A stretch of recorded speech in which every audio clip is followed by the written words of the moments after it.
Hey, welcome to the We've Been Drinking MMA podcast, where we just break down the main cards of every single MMA fight, UFC fight. And the first fight we have is Cody Brundage and Michael Olasejak. Um, they are both basically the same age, 27. They're both 6 foot, 205, the light heavyweight, and they both basically the same reach. Olasejak has a little bit more reach with a 74 inch. Yeah, they're big guys. Actually, they're 185 middleweights. They're 185. 185. I was wrong. So they're 185. I'm going to start with Michael Olasejak with the breakdown. He keeps his hands up. He likes to keep the pressure on. You can really see that in the Sam Alvey fight. Well, when it was a very short fight because he kept on with the pressure, kept on with the punches, and he just got him out of there. He's very tough and durable. He had a very good chin against the Dustin Jacoby fight. Dustin Jacoby kept on with the pressure as well, but he was able to take those punches and keep moving. He's very good at moving forward. He's one of the most pressure fighters that we've ever seen. I mean, he reminds us of actually in the main event with Magomed Ankalaev this Saturday. It was Magomed Ankalaev versus Jan Blachowicz for the 205-pound title. Ankalaev pressured like basically the whole fight. This guy's pressuring just as much, if not more. Yeah, very very much so. The only downside with Olasejak is like it seems like his cardio breaks down very easily. Like a person that brings a lot of pressure might be able to keep pressuring and get him out of there. But like we haven't seen that yet. But it seems like he knows what he's doing in there. He throws with attention. Like if somebody could take him down theoretically, it would really mess with his gas tank. I mean, that's what I'm thinking, right? Like if somebody like Cody Brundage, it could be a bad style matchup. That's the reason that. I mean, both of us are thinking, I'm thinking it's a 50-50 fight. We're going to have predictions for the rest of the card, guys. I guarantee it. This fight, though, it really feels like a tough matchup only because what Lousy said over here is that Olasejak pressures forward, and the thing is he actually makes himself tired by just pushing so hard and so fast all the time. And a guy like Cody Brundage, who's his opponent this fight, Cody Brundage is a guy who does like to sit back and wait for you to tire yourself out, and he can time you with an overhand right, possibly take you down, possibly submit you, and that's something where if a guy like Olasejak pressures forward gets tired, Brundage might be able to take advantage. That's why we're thinking 50-50, truly. Cody Brundage really is a type of fighter that takes what you give him. So if you tire out like he does, he's able to like, oh, I see what you're doing, and be able to take what you give him, like the Lungy fight that he just fought. He was because he did basically like press him against the cage and try to take him down, even though he's fighting. Like he was winning that fight with his fist. He was trying to take him down maybe for a ground pound or whatever, but he was able to like, okay, I see what you're doing, and get that guillotine. Like so that might be a problem for Oleg, but right, pressures Brundage so much that he might actually run into a guillotine choke, which is Brundage's specialty. Yes. Like, you ever seen the movie The Substitute? He looks like a Polish substitute. Like, he just does this on the weekends. And, like the students don't know, but, this is what he does. Like, he's a fighter, but he also teaches, like, chemistry on the side. Like you got a little Walter White thing going on from Breaking Bad, right? Like, for real. It's like, dude, there's no way Mr. Olasejak could be that aggressive and that much of a killer. But you know what he is? He goes to the body. He's a roughhouser, man. That's what he does. Yeah. No, dude, I totally get it, man. He teaches people A plus B equals C. Yeah. For his main job. Yeah. But on the weekends, he pretty much does the 1-2s, 1-3s. He does have a good one too. Yeah, absolutely. He's definitely smart. He reads his opponents well. I mean, considering that he pressures forward so much, you expect him to get into more trouble.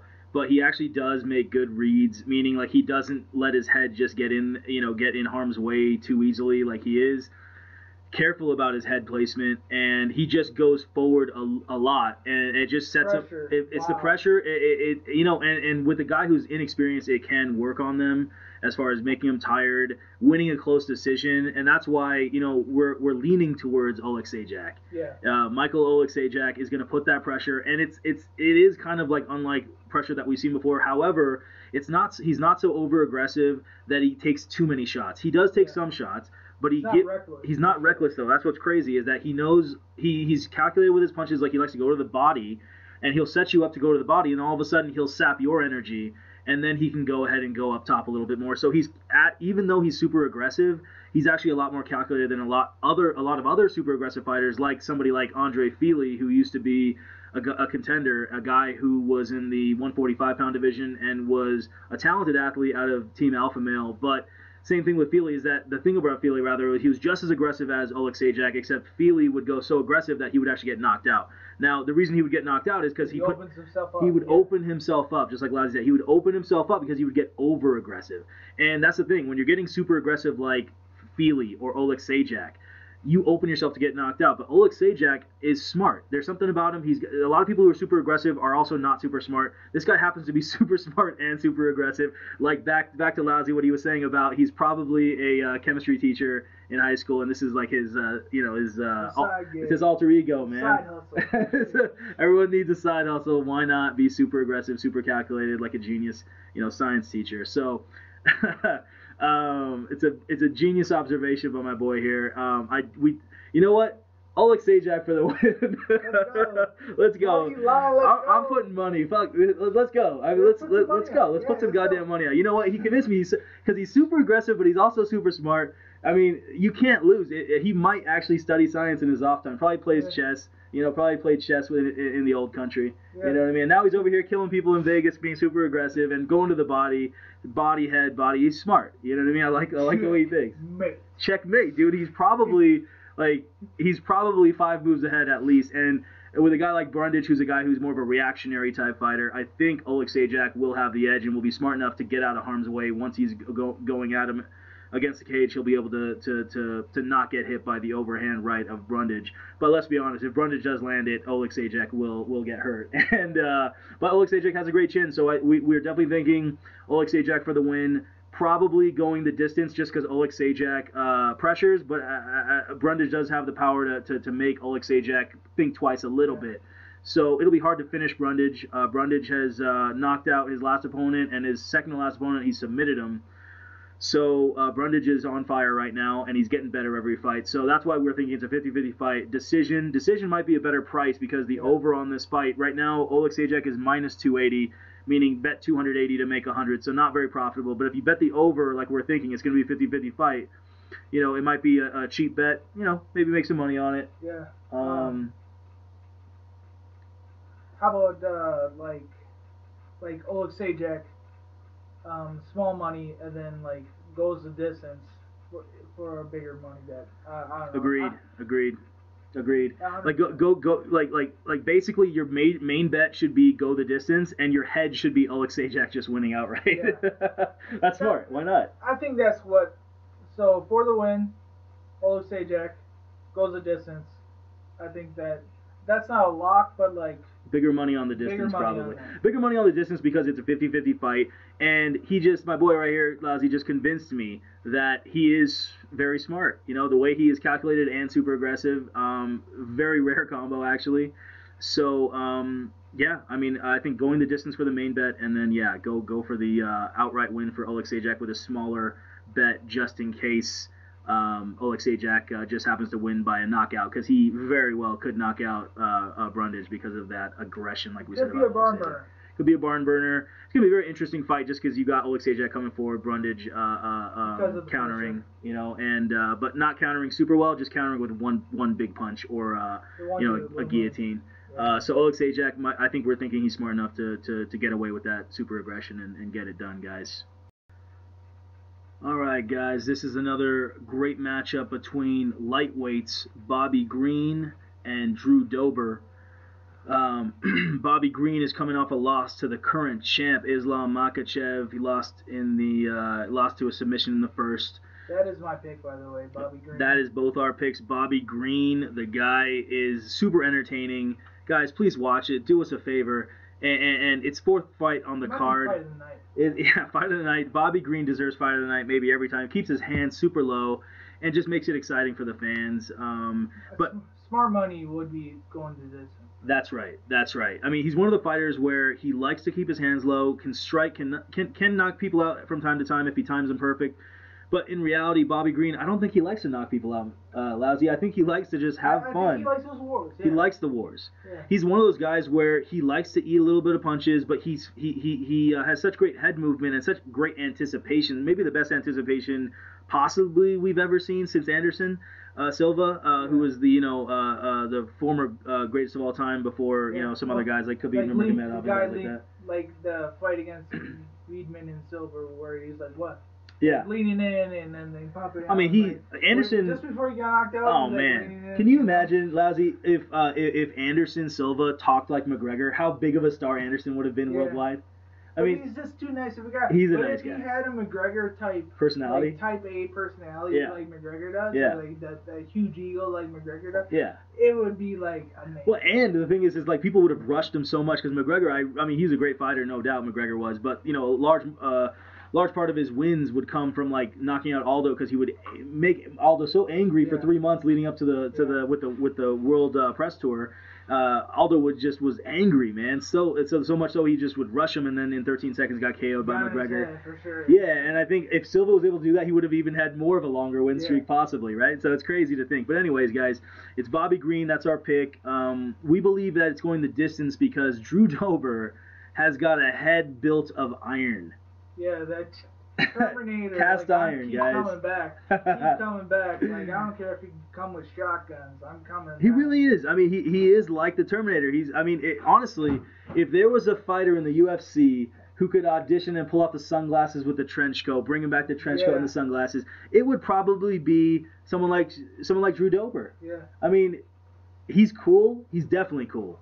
I mean, he's got one of those styles where he comes forward, he punches a lot like a Terminator would with 3-punch combos, but I swear to God, you look at these punches, and it looks like a machine is throwing them, not in a bad way, in a beautiful way. The way he throws them is so technically perfect that he's been having these wins and success in the UFC for years. He's been around for probably 7-8 years in the UFC.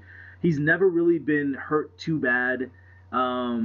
He's lost here and there, of course. Has not challenged for the title, but one of those guys with an iron shin, truly, and just phenomenal little combinations where you go, wow, he threw 3 punches there. They look like laser-like. It was incredible. So that's why we think that it has got a high chance of going the distance because Drew Dober goes forward, puts some pressure, puts the combinations on, but he's very calculated with the punches. He's not going to just throw punches to just kill you. Like other people, he is not looking to lay in prey. Like Oleg Sajak we talked about earlier in the podcast. He's a guy who will be more calculated. He's not just going to rush in. Therefore, Bobby Green likes that kind of pressure, and it's going to be a situation where Bobby Green's going to be volume that Bobby Green puts up. Oh man, it's one of those things where we just think Bobby Green is going to outpoint him. He's just going to be able to land a little bit more than Dober, even though Drew Dober maybe throws. Maybe more 3-punch combinations. Bobby Green might do a lot more 1-2s. Lousy, tell him how the striking statistics in Bobby Green's fight with Nasrat. What's his name? Haskarat. Yeah, Haskarat. Yeah, Haskarat was his second to last fight. Before his loss with Islam Makhachev, he won a great decision. 3-round fight against Haskarat. Significant strikes, 188. He hit him 188 times, and he threw 355 punches in a 3-round fight. 355 punches. This is a man who literally, he does not get tired, man. I mean, Bobby Green lives. Cardio is for days. He lives for war. He truly, a lot of people say they're modern. Punches thrown. A lot of people say they're modern day gladiators, but few people. I would say Justin Gaethje is a modern day gladiator in this same weight class. Bobby Green, he might not have the power of Justin Gaethje, but he's got maybe better timing. And he can hurt you if he lands. But I think Bobby Green doesn't like to finish people. He likes to have that long war. And it's entertaining from beginning to end. I kid you not. We think this could be fight of the night. Fight of the night for sure. Fight of the night for sure. Yeah. And it's one of those fights. Baby. You guys have fun with this fight. Enjoy it. Know that it's probably going to go the distance. Like we said, the smart money, the bigger money going the distance. Because even though Green, we're picking him, he loves to put on a show, and that's not a bad thing. And that we know that. That's why we're saying pick on it going the distance. Bet the over, guys. And it's always going to be good money when you bet the over, the under. So we're going with the over on that, and then you can bet a smaller amount on Bobby Green just in case he. Because that's our prediction. Yeah, just in case he finishes Drew Dober. Bobby Green did get finished in his last fight, like we said, with Islam Makhachev.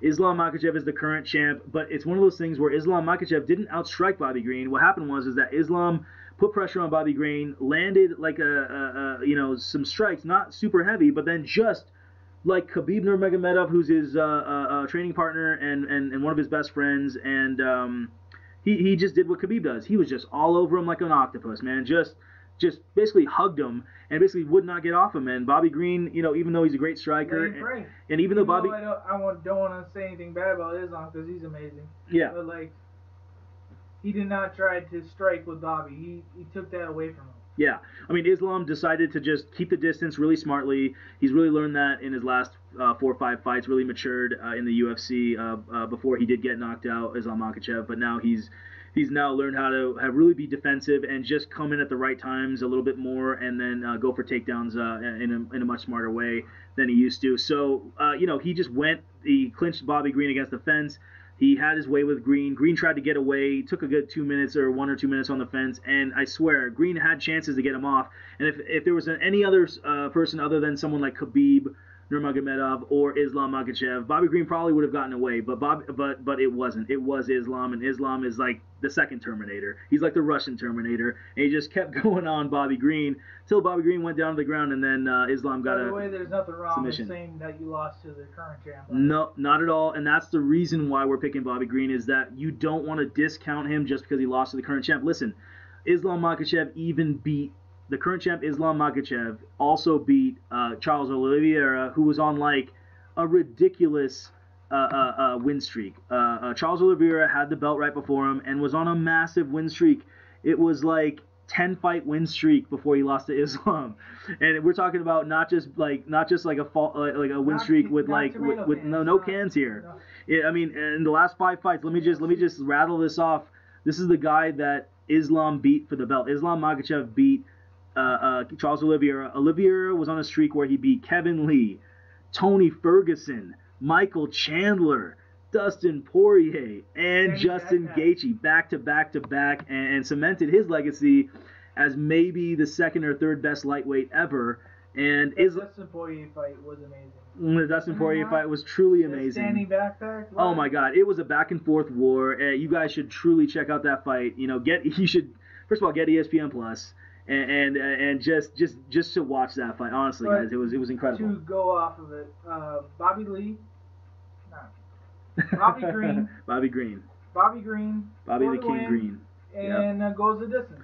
It's going the distance. Listen, so we're just trying to say that Bobby Green basically lost to Islam Makhachev, but Islam Makhachev also just beat Charles Oliveira for the belt, so that's why we're saying, and he beat Oliveira easily in the second round. So it's the same type of thing. It's like when Khabib beats you or Islam beats you, you can just discount that because those guys ragdoll people. They have their way with you. They have a different type of. There's certain tiers to fighting. There's tiers to fighting. I don't know who said that, but there are tiers. There are tiers, man. And if they're wrestling like we're talking about Ankalaev, who just won he should have won the title on Saturday. He got robbed. It was a draw. It was a draw. Maybe not robbed, but it was a draw. And Ankalaev, I think, won that fight. It was pretty clear. And so Ankalaev, the wrestling, it's really hard to stop him, even for people who are championship quality fighters. It's so hard to fight to stop these Dagestani wrestlers like Ankalaev, like Islam Makhachev, like Khabib Nurmagomedov. You cannot stop them, man. You can say whatever you want, do whatever you want, train however you want. It's a different animal because these guys have been training with bears since they were 5 years old, man. These guys are unreal, and we have UFC, we have MMA. People were training in their teen years. They've been doing combat sambo since they were 3 years old. For them, it's like playing basketball or football to us when we're 3 years old. It's just unbelievable. So they're wrestling. They're so comfortable on the ground. So you discount that fight. We're going with Bobby Green, guys. Be confident in this bet because, like we said, he's a counterpuncher. but he's very good at timing. Head movement is unreal. Anticipation is off the charts. One of those guys who can win any fight, and in our opinion, with his second to last fight against Haskarat, was amazing. You guys got to see it.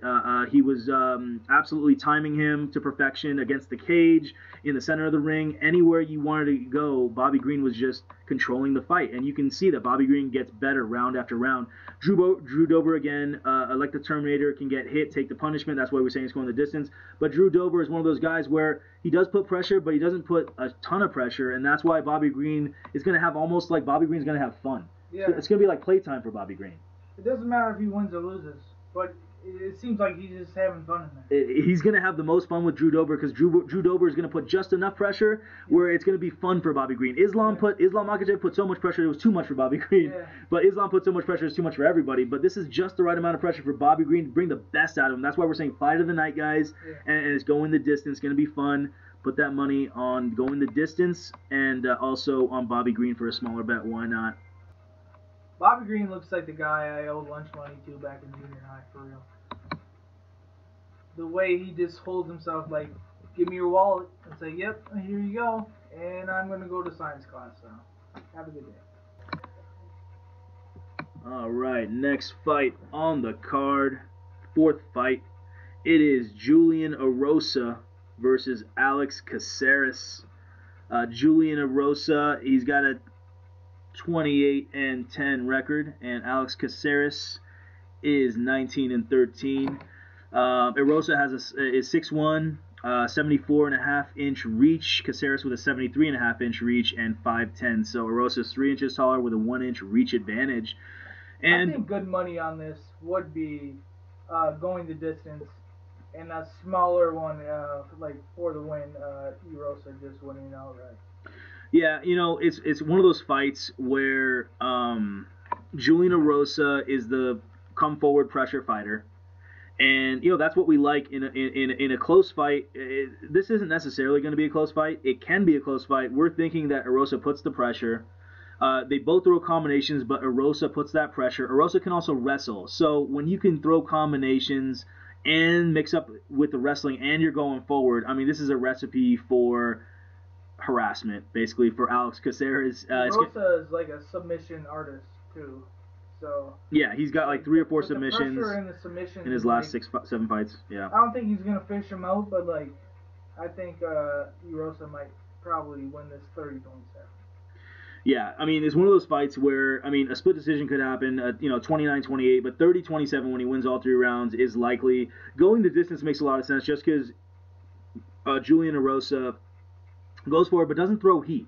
He doesn't throw heat on his punches, and you know he does throw some kicks, but not too much. It's really just punches, and he flying knee KO'd somebody. Nate Landwehr. Yeah, Nate Landwehr, and it was an impressive KO, but it's more of a fluke. It's more of a fluky type KO where you're like, where'd that come from? It knocked him out. It's a pretty KO, but it's one of those KOs where you're like, whoa, okay, how many times can he do that? If you ask him to do it again, he probably won't actually, be able to KO somebody. He's not a KO artist. His submission guy. Problem is, Caceres has great submissions and submission defense as well, so chances are it's nullified between them, and then Erosa goes forward, puts that pressure, gets takedowns, throws the combinations. Even if he doesn't land, the judges see him controlling the center of the octagon, putting pressure, and that should be able to steal the rounds with the takedowns. I want to ask you a question. Yeah. With Caceres, doesn't he look like if you won a fight in Street Fighter like 3, like one fighter like 6 times straight, you would get like a secret fighter, and that's Alex Caceres? I mean, definitely the secret fighter would have that almost magical afro. Bruce Leroy, man. I mean, this guy is the type of guy who's entertaining, flashy, throws jumping kicks. He is getting a little bit older, not like he's super old. I think he's like 33 or something. He's 33. That's why you gotta respect him. You know what I mean? Like, he said after the fight he doesn't want to be a gatekeeper after the Chase Hooper fight. Right. And he was landing some good punches in there. Right. Chase Hooper was a young kid, submission guy, and all he had was submissions. Chase Hooper, young guy, just no striking. Caceres did a good job, dealt with him, but we would have expected Caceres to finish him, and that's when basically Caceres really was not living up to what his potential, and it's not his fault. I mean, he could have easily finished him. He didn't. Just saying, though, that he's not at the top of his game now in the last few fights. He's now slowing down. His combinations still look pretty good. They look pretty, but there's no power on them like they used to. There's not that snap that used to be on the end of his punches when he would do the 1, 2, 3 combos going backwards. So if you don't have the snap on the punches and you're going backwards the whole fight, it's just a hard fight to win. Yes, he does have leg kicks. Yes, he does have submissions, but the leg kicks, again, it's really hard to throw leg kicks when you're going backwards. Leg kicks are so much easier to throw when you're going forwards. And Erosa is one of those guys where if he does take you down, you throw a leg kick, he can catch it, take you down, and then he doesn't just lay and pray like a lot of boring wrestlers.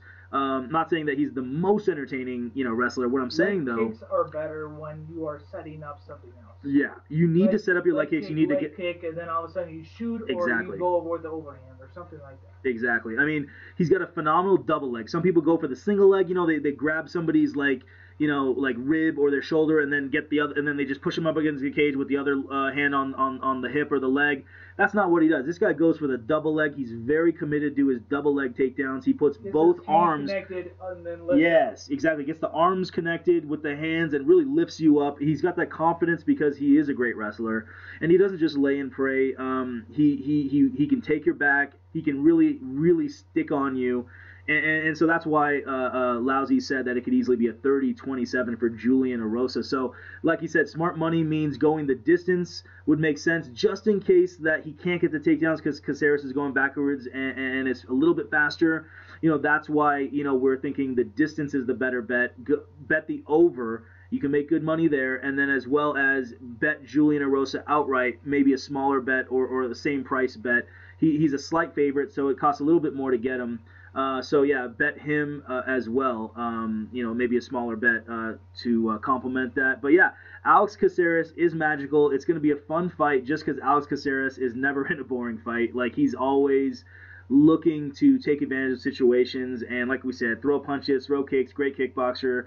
Just slowed down now and doesn't have the power like he used to. And so that's the only reason we're going with Julian Erosa. Yeah, comment below if you feel the same way, if you feel different. But yeah, this is a pretty close fight, and we're going with Julian Erosa for the win, guys. Next fight on this card is Amir Albazi versus Alejandro Costa. The tail of the tape is Amir is 5'4", 125. They're both 125 pounds. Basically have the same reach, and Amir is 29 years old, and Costa is a younger fighter with his debut, so I'm not 100% sure on his age. I think he's 23 though. I'm going to get back to you on that one. I'm just kidding. Amir is a clear favorite in this one. Yeah, he's a huge favorite in this fight. Huge favorite in this one. Probably he's the biggest favorite on the card. First, I mean, like, you don't even need the odds maker. If you just take a look at each one of these, like, especially with a UFC debut, you just don't know what you're getting. Yeah, this is Acosta's first fight in the UFC. He did have an impressive performance in his last fight. KO'd a guy in 12 seconds. Yeah, the in and out, and then all of a sudden you just hit him with the overhand left, I believe, and it was like it wasn't like ground and pound. He was out. So. Yeah, I mean, it's this guy shoots out of a cannon with his punches. He is, he just kind of like, can kind of get you a little comfortable and then just throw these massive overhand bombs, looping punches, and they connect like perfect. It's actually scary for a 125er to have this type of power. Don't think I've seen this type of power from a 125 pounder. I don't think it's gonna matter with this type of wrestler. This Amir, he's just too good. Yeah. Like Amir Albazi is really good at putting pressure and getting wrestling, and he averages 3 takedowns a fight, meaning each round he will get you down once on average. Plus he's a busy puncher, so you have to like defend. All of a sudden you're on your back. That's what's crazy is that we're saying that Amir Albazi is the wrestler and Alessandro Costa is the striker. So Albazi and Costa, right? Albazi is the wrestler, Costa is the striker. So you think Costa would have more significant strikes per minute than Albazi, but no, Albazi has 3.79 strikes per minute and Costa has 3 strikes per minute. So it's insane. Like Lousy said, Albazi is throws more strikes or he's landing more significant strikes per minute. And on top of that, he's got 3 takedowns every fight, and the other guy doesn't go for takedowns at all. So that's why Albazi is a huge favorite. Yes. The way Amir throws his punches, his hands are at his chin line, but when he throws it, his trail hand lowers. So Costa, if he were to counter, he might be able to get a knockout that way. Like if he were to slip and boom, like keep on catching him. But like I just don't see that happening with Albazi's cardio. He just keeps moving forward, and he just throws, and he's just too good of a wrestler. Right. I think it's going to be Albazi by submission. That's so. This is the funniest thing is that it costs some money to bet Albazi, but what's funny is at least on DraftKings you can look up different betting sites, but Costa to win by KO, because that's the only way me and Lousy here see Costa winning is by KO. It's you can literally bet $10 to win $100. So you're gonna get paid if you get on that. We call it knockout insurance. So just it's a hedge. So basically you put a good amount of money on Albazi. Maybe let's say you put 100 on Albazi, and then you just go ahead and put whatever. $20 or something, or $15 on Costa, and then you'll make like $120, $130. So you'll cover your bet in case he knocks out Albazi, and then Albazi will go ahead and get you paid $30 or whatever it is. So, either way, it's a win-win. Bet Albazi is the bet, and most likely going to win by decision. But he could win by submission. That's why it's hard to know exactly what's going to happen here. That's what I think. Is the submission. Going for the submission. The pressure in the he's on his debut.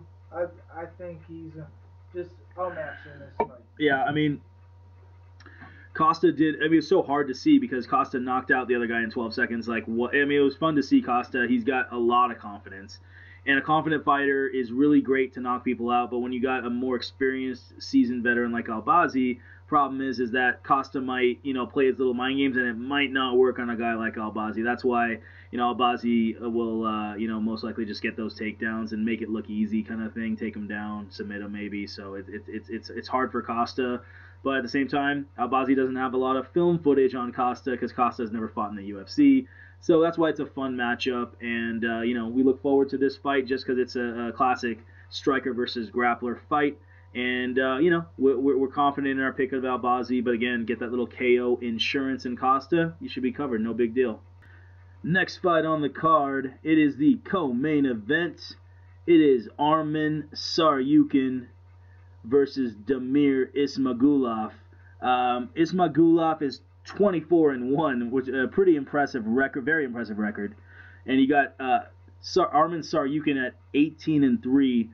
But somehow, with 3 losses, he's a -190, and it's for good reason, actually. He's ranked number 11. Ismagulov is not ranked. They're both coming off, Tsarukyan's coming off a good win, and Ismagulov is also coming off a split decision win. So, it's one of those things where, Tsarukyan's coming off a loss, actually. But it was a 5-round fight. So it's one of those things. He fought a guy named Gamrot. Gamrot was incredible, actually. And once you fight these guys who are ranked, they're both ranked fighters. Tsarukyan was 11. I think Gamrot was number 10 or 12. So once these ranked fighters start fighting each other, that's when you start getting losses. Ismagulov has not fought anybody in the top 10 or even probably top 15, and so he had a split decision win over a guy that was okay. Anyways, I'm going with Arman Tsarukyan, probably by. Actually, I'm not sure exactly how the method of victory, but Tsarukyan, he's not too expensive at all, so I'm going with Arman Tsarukyan as my bet. Tsarukyan is going to be my mortal lock of this game. Mortal lock, yes, sir. And why is he your mortal lock? I mean, I like Tsarukyan in this fight, but why is he your lock, Lousy? Because of the pressure that he puts on people with his wrestling. It seems like Damir, in his last fights, it seems like his hands are up. He seems like a counterpuncher type of player. He likes to take down people. He likes. What do you think of? Tell me what you really think of his Magulov's counterpunching. Tell me what you really think. He just seems like a counterpuncher. He seems like, but what about those counterpunches? He's not dictating the action. I agree. He sits back, but what do you? How good are his counterpunches in your opinion? I really don't know about that one.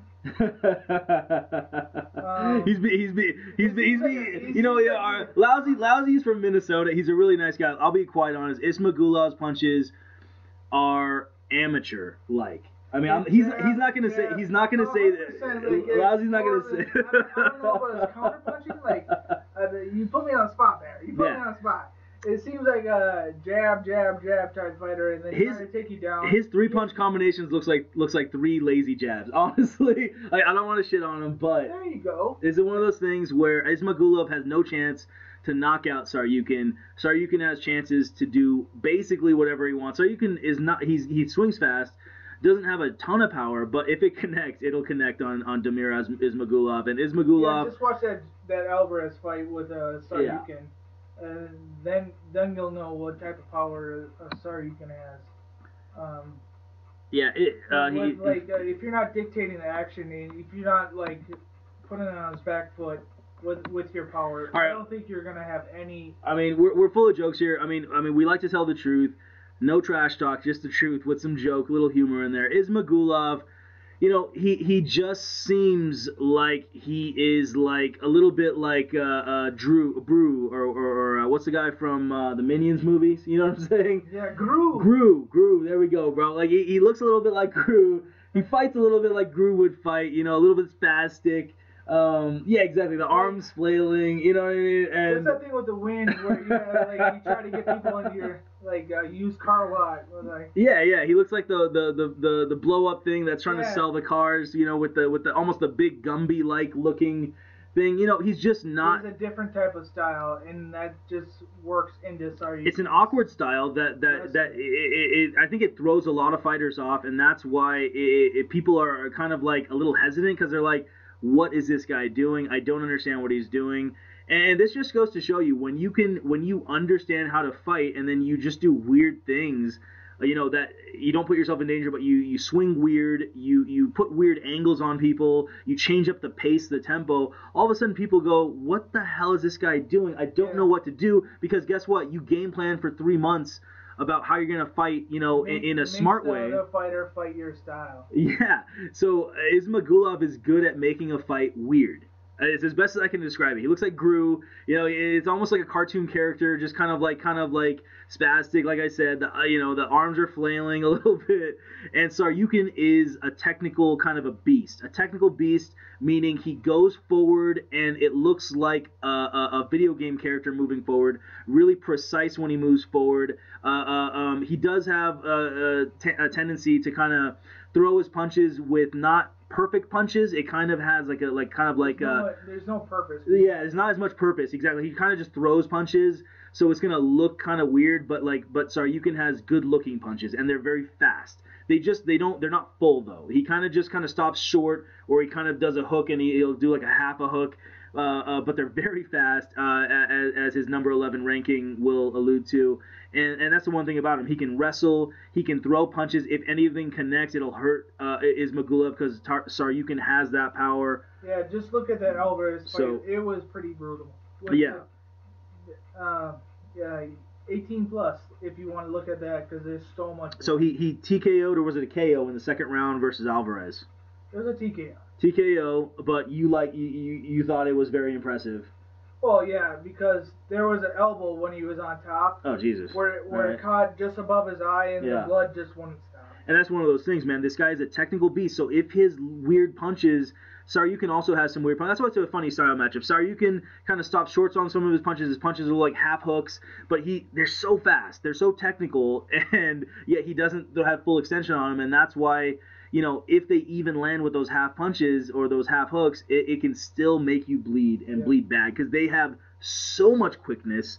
I mean, yeah, I don't know what the guy's drinking these days, but the guy is he should be tested for a lot of things, because maybe his punches are faster than Lamborghinis at this point. Honestly, I mean, no technique, but it's very or he's a technical beast, but the punches are not full, and so it's one of those things where. So if you want to watch a the Minions leader. Please watch this fight. If you want to watch a guy who's very spastic, kind of jumps around a little bit, kind of hops around a little bit, and kind of have these kind of like flailing punches, 3-punch combos, does enough to kind of, land some punches here and there. This guy is a UFC fighter, Damir. Yeah. No doubt. Yeah, Damir Ismagulov he's funny to watch. He likes to take down people. If you want to watch somebody take down people, watch him fight Rafael Alvarez. Yeah, and they both have fought, I think that guy, Alvarez, Soccer So You Can fought Alvarez, and Ismagulov fought Alves in his second to last fight, so that's the one where he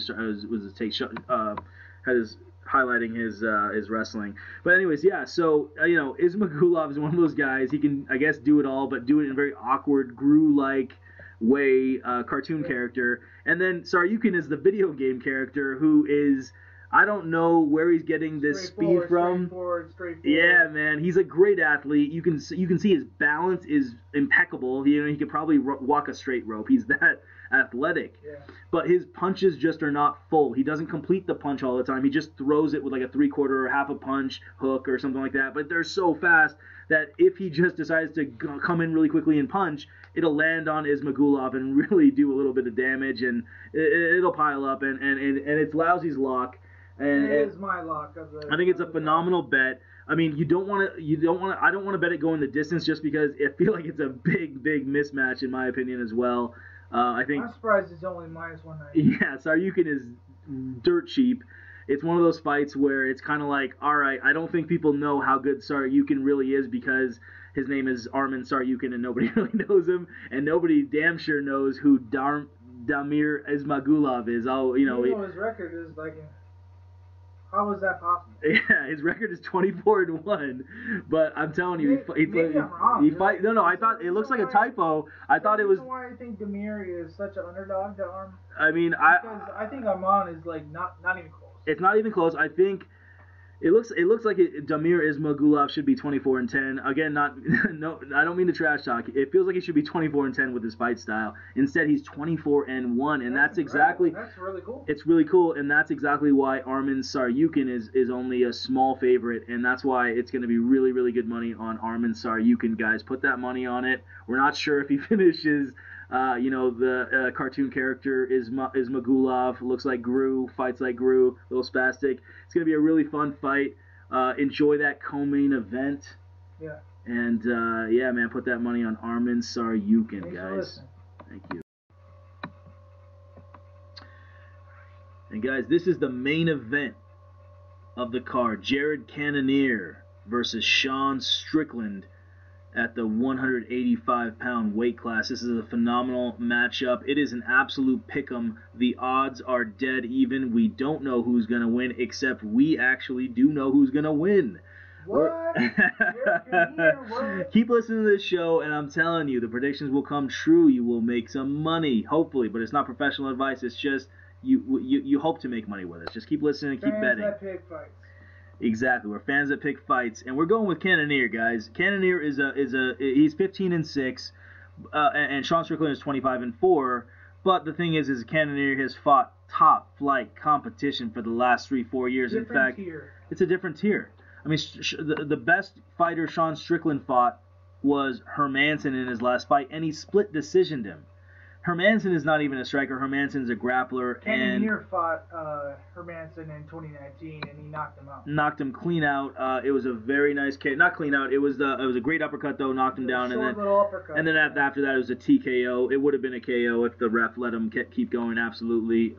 He floored him with the uppercut, like we said, and then it was just elbows and breaking the guard with some punches. It was just so dominant, and that was just 3 years ago.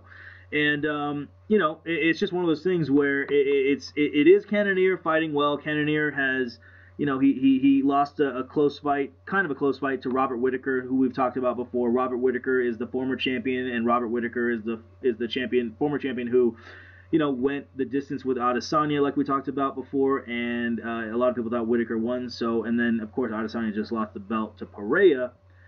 But regardless, Whittaker is an amazing fighter, truly amazing, deserves to fight for the belt. He's lost to Adesanya now and twice, so it's hard for him to get a title shot. And this guy lost a decision to Whittaker.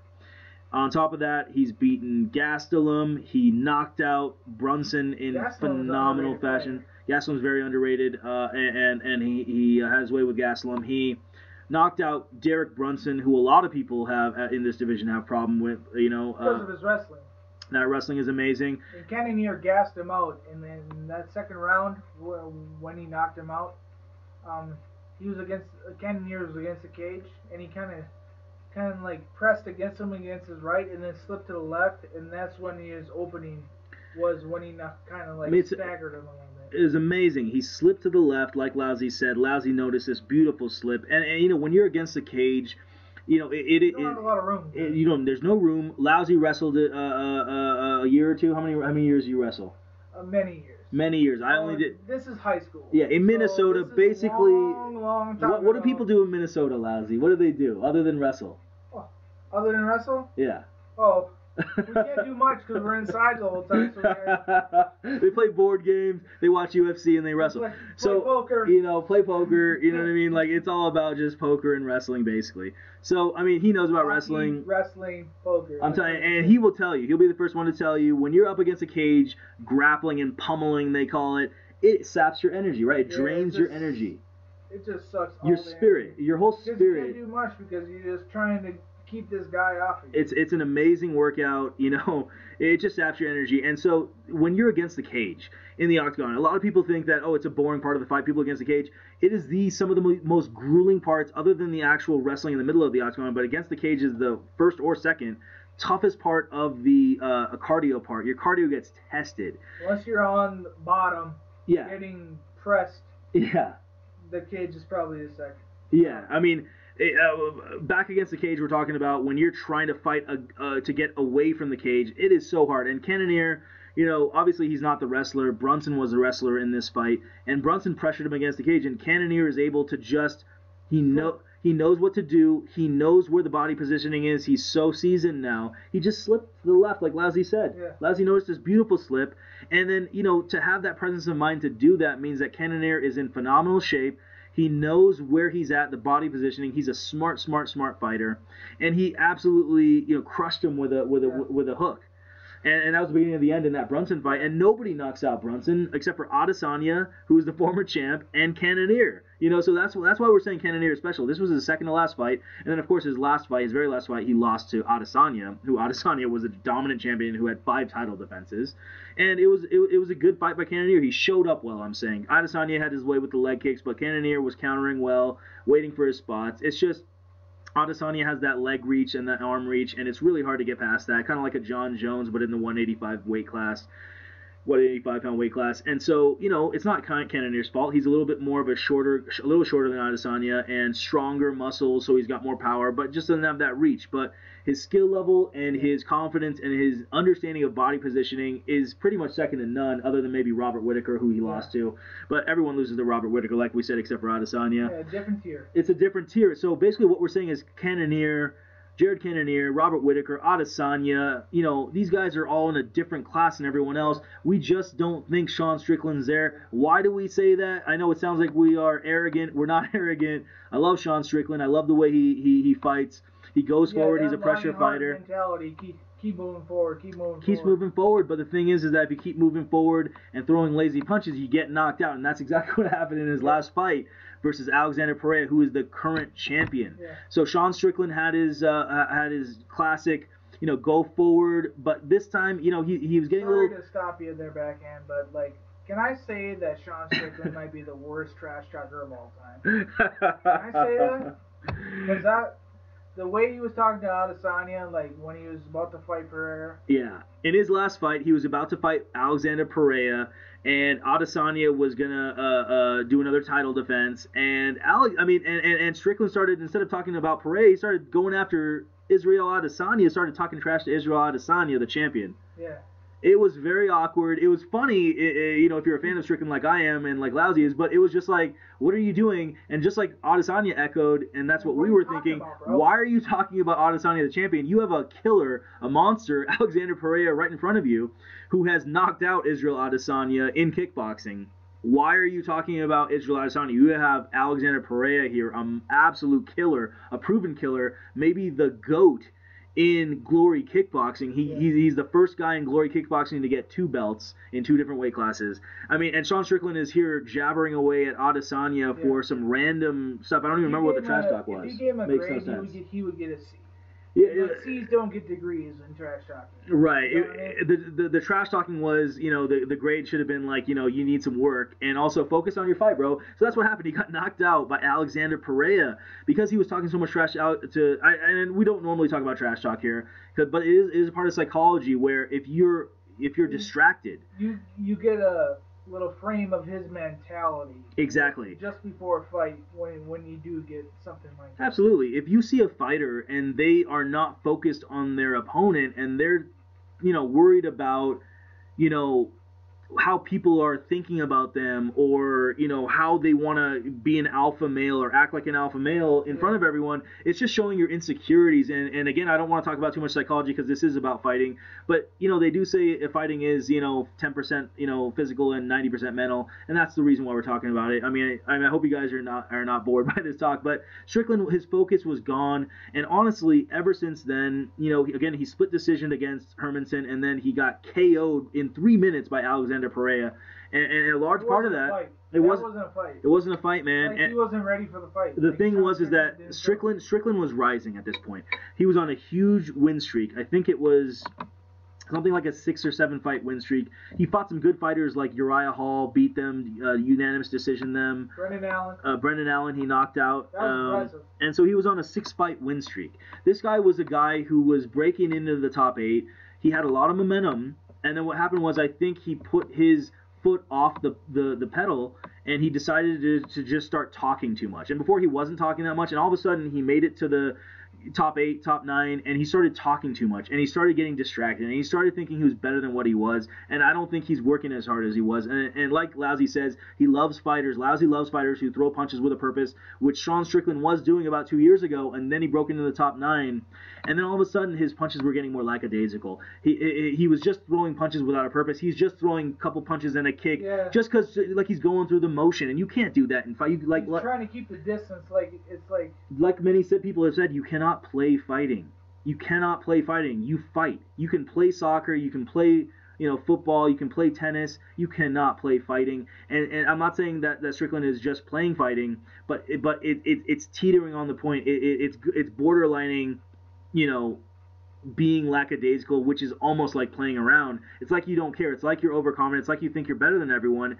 And it's kind of echoing the way he was talking about people. He's now going after Dana White, who's the president of the UFC, saying that he's treating us like cattle. He's treating all the fighters like cattle in reference to, Dana White not, making Ankalaev, who drew in his main event fight for the belt. Ankalaev, a lot of people thought Ankalaev won the fight. And so Ankalaev should probably fight for the title.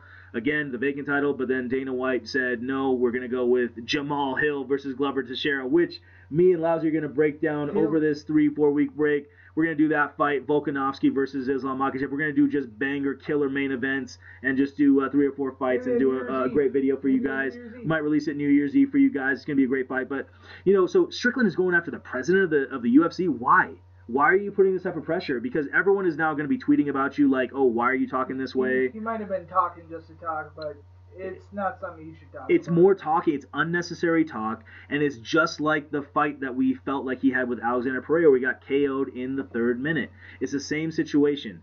Over here, where he's fighting a guy who's better than him, proven that he's better than him in striking. Sean Strickland is fighting lackadaisical, and he's going against another guy who is a proven killer, like we just said. People who Strickland struggled with, like Hermanson. Split decision Hermanson, and guess what Cannonier did with Jared Cannonier did with Hermanson? He KO'd him easily with a short uppercut. Ground and pound after that easily 3 years ago. And, so it's one of those things where it's one of those style matchups where Sean Strickland should do better, but the punches are getting lackadaisical, the kicks are getting lackadaisical. You go against a guy like Cannonier, it's going to be a bad fight for you. Cannonier will wait calculated counters. He knows where your body is, especially like we said, Strickland is slowing down. He's getting more arrogant. He's being more lackadaisical. That makes it easier for a guy like Cannonier to time you. He can time people like Brunson, who are wrestlers who are in your face and hard to time. a guy like Strickland who's slow, lackadaisical, coming at you. I mean, I don't. I hope I'm wrong. We hope we're wrong. You know, I don't mean to trash talk Strickland. If he does start throwing with a purpose again, it's going to be a great fight. I'll tell you what though, when you are a come forward fighter, and this happened with Mike Tyson in boxing, when you're a come forward fighter and you get knocked out for the first time, whether it's Buster Douglas or Lennox Lewis or someone like that knocking you out, in this case Alex Pereira knocks you out, when you go forward, you will now hesitate. You will have to hesitate because now, otherwise you're going to get probably knocked out again because people are going to study you and how to knock you out. So, you know, he just got knocked out by Pereira. He's going to be more hesitant. It's not going to be good for him. It's going to be a fight where it should be 50-50, but it's going to be Cannonier. You know, it's going to be a close first round. Cannonier's going to figure him out late in the second, and I feel like Cannonier's going to take over the third, fourth, fifth. Strickland is going to start getting pieced up, and Strickland's not going to have an answer, and it might be a TKO in the fifth because Strickland is so lackadaisical, and that's why we're so high on Jared Cannonier for the win, guys. I mean, I don't want to say decision or KO. That's why it's just a straight up bet. I'll get the over. I mean, over is more likely. However, because Strickland got KO'd in his last fight so easily by Alex Pereira, you know, it's a situation where when he comes forward and lackadaisical and Alex Pereira KO'd him, it's the same situation where Cannonier can time you. Again, we talked about his amazing sense in reading body, you know, mechanics and knowing when to time you. That makes sense. So, you know, we're thinking it's going to be the distance, but it's Cannonier for the win. A straight up bet for Cannonier is probably going to be your best bet, guys. That's what we're doing, and so good luck with that. It's to wrap it all up. And this is We've Been Drinking MMA. Join us again. Predictions are next. Absolutely. We're going to do our parlays and locks. So wait for that. Check out that video too, guys. That's right. Love you guys. Okay, this is part of the YouTube clip where we talk about our guaranteed locks. Maybe not guaranteed. Maybe that's not the right word, but like. Yeah, don't sue us. Yeah. Don't sue us, please. I mean, we don't have all we have is beer money. We have no lawyers. Please don't sue I mean, us. we can pay you with beer. That's about it. We got a couple beers. Yeah. We got some extra beers, maybe. I'll give you this. Yeah. IPA for sure. Yes, for sure. These are our. Who we think are gonna win for sure. If we were to put money on it, which we probably are. Who we kidding? But like. Yeah, we like to put money. But like these are our picks that are gonna do that. So let's go. I'll start it off. I'll go with Arman Zarkoujian versus Damir. Yes, sir. Magula. Yes, sir. The mismatch of the century, maybe. That's like when I was going through the fighters and how they fight, like I just don't see what the pressure in his wrestling and how he throws punches. Arman is not gonna win, so that is my lock of this card. I love that lock, man. Saryukin is that technical beast we were talking about. His punches are super fast. I mean, I don't know how he's generating this speed, but it's so fast that he can literally like go in and out before his opponent. The 1-2 out. You know, Damir can even land a punch. It's one of those fights where we wouldn't be surprised if it's like a 10-to-1 striking ratio. Like this guy, like if Saryukin lands like 100 punches and the other guy lands like 5 or 10. It seems like Damir is waiting for the other guy to do something, not even to counter. Yeah. They're just waiting for him to do something. Right. And then that's not a way to fight. Yeah. So it's not a good way to fight against a guy. Amar is my lock. I think this is a no-brainer. Again, Damir, he is 24-1, but Damir doesn't look like a guy who's going to ever crack the top 10. That's just how he looks. And Arman Saryukin is already number 11 in the world. I mean, he basically is already right there in the top 10, more or less. And so, you know, it's just kind of like a mismatch, and it's a phenomenal lock by Lousy. I love the bet. I can't wait to. In fact, I might bet it, and then when my guy just keeps winning rounds, just, you know, maybe bet some more, just because it's like, all right, well, he secured the first round, let's bet some more. Live betting is always fun, you know what I mean?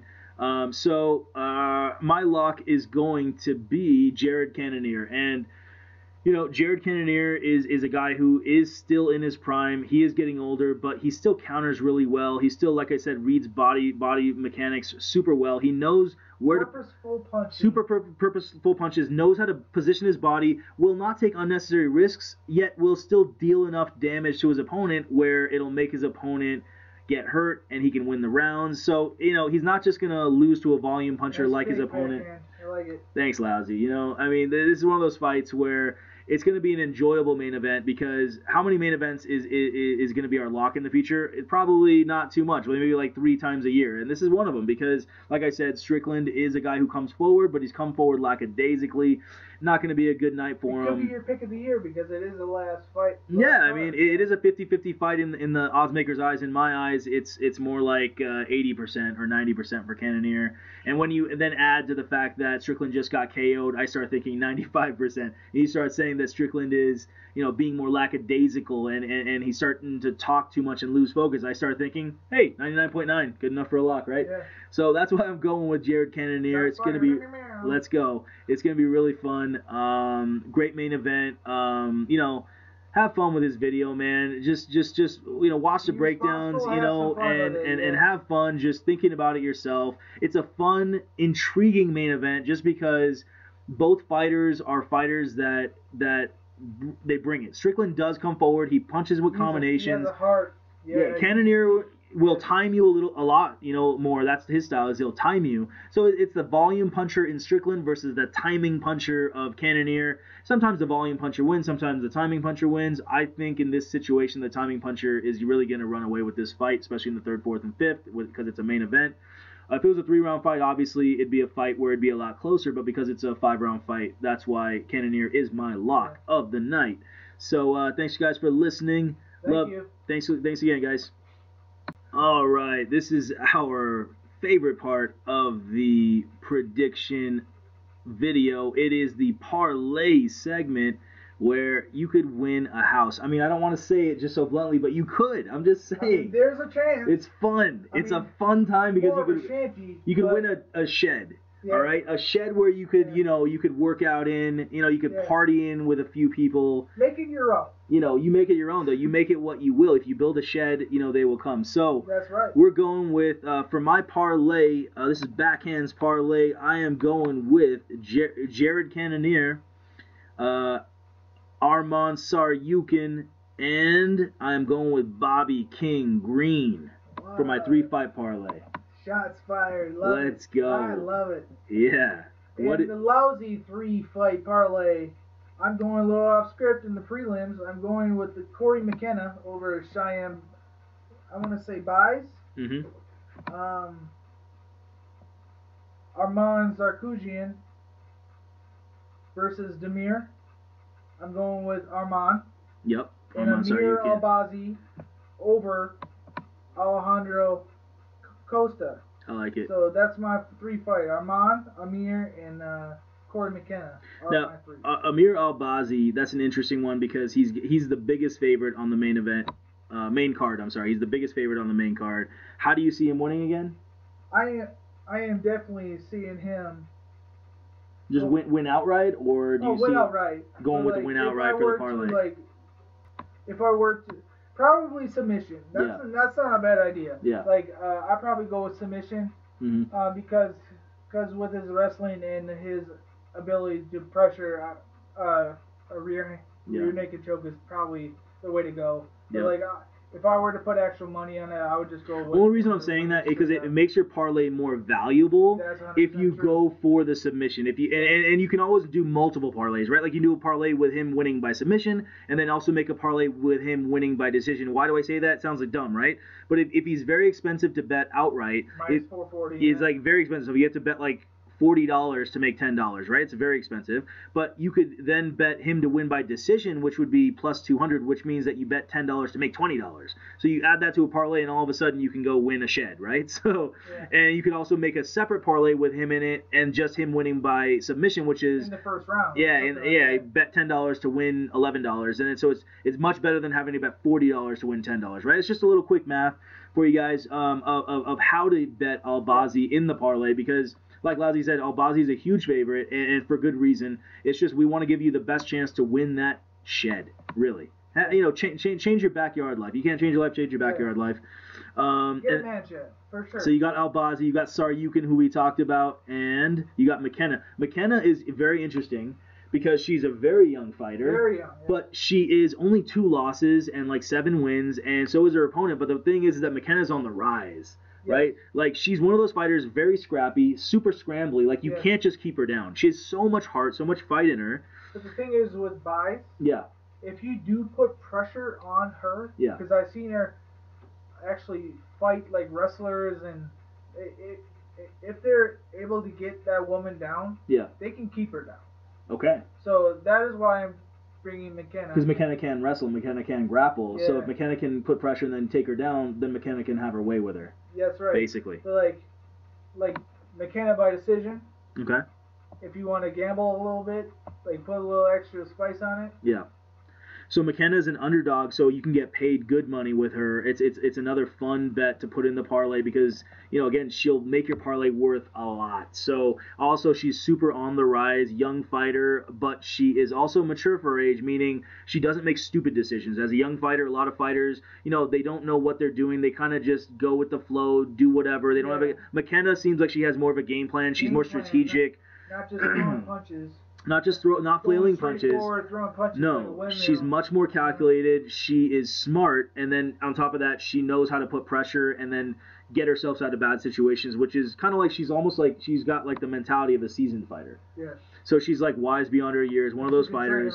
Exactly, and that's why Lousy likes her, absolutely. And then Albazi and Saryukin. I got Saryukin as well. Like we said, it's that mismatch of the century that we've been talking about against Ismagulov. Ismagulov's not ranked, and Saryukin is number 11 in the world, legit. You know, really fast hands and, you know, go in and out. Phenomenal balance, like we said. So it's a guy who is a phenomenal guy who can break into the top 9, top 8, top 7, maybe even top 6 if he keeps, you know, getting those punches a little bit, working on those punches. Keep on with the pressure like he's been doing. Yeah. I wouldn't be surprised if he's in the top 10. Right? Exactly. And then Ismagulov, we just do not see him breaking even the top 12. And so it's one of those things where it's a big mismatch, even though Ismagulov has a good record of just one loss.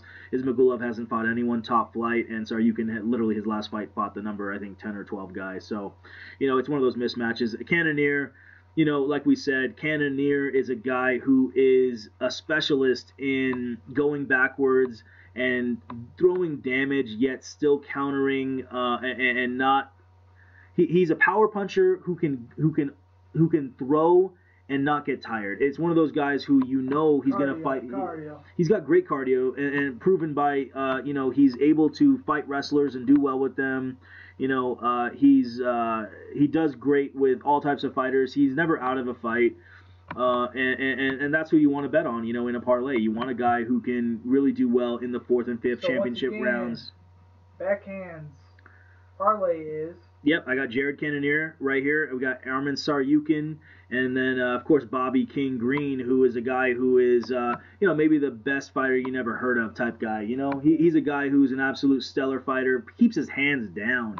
I mean, the whole fight, not just sometimes. He wants you to throw, man. He wants you to throw. He loves the counter. He loves to just, you know, he can KO you anytime he wants, kind of a guy. He's so talented, yet he doesn't want to because, you know, he just wants to have a party in there. And you know, he's one of those guys who is a fan favorite. People love to watch him. Like I said, hands down the whole fight. I mean, it doesn't happen like that. People don't fight like that. You know, it's just, it's scary. No. And it's just that it keeps you on the edge of your seat. And he purposely, I don't think he likes to knock people out because he likes to give people the show for 3 full rounds. So not only are you going to have a fun time having him on your parlay, but this is our fight of the night. Like we said, Drew Dober versus Bobby Green. And it's a phenomenal style matchup. You know, Drew Dober is going to bring the best out of Bobby Green. Pressure's enough, but not too much. He's a calculated pressure fighter, and Bobby Green loves that. So it's going to be really, really fun to watch. Guys, watch that fight. You know, seriously, you know, TiVo that's on ESPN. This is a free card, guys. Take advantage, have fun, and put some parlay bets on, even multiple ones, guys. Yeah. And once again, my parlay is Corey McKenna, Arman Sarkisian. Sarkisian, yep. Saryukin. Sorry, Shoryukin. Arman's. Yeah. Saryukin. It's almost like Mir Albazi is my 3.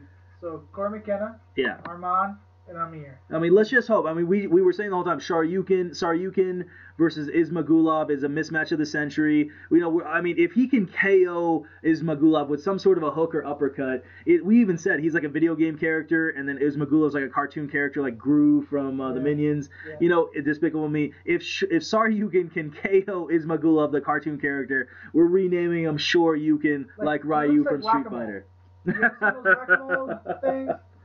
Yeah, he's going to get whack-a-mole. He looks like a guy that, it'd be funny to see his head pop out and just Saryukin just throw a Shoryukin and an uppercut him. Just an old school Street Fighter arcade, Sega type move, and just with the pixel graphics. Yeah. You see the pixel graphic head just getting knocked over. Absolutely. A little Mortal Kombat. Get over here and uppercut. Thank you for listening, everybody. Thanks, guys. Tune in next time. For sure.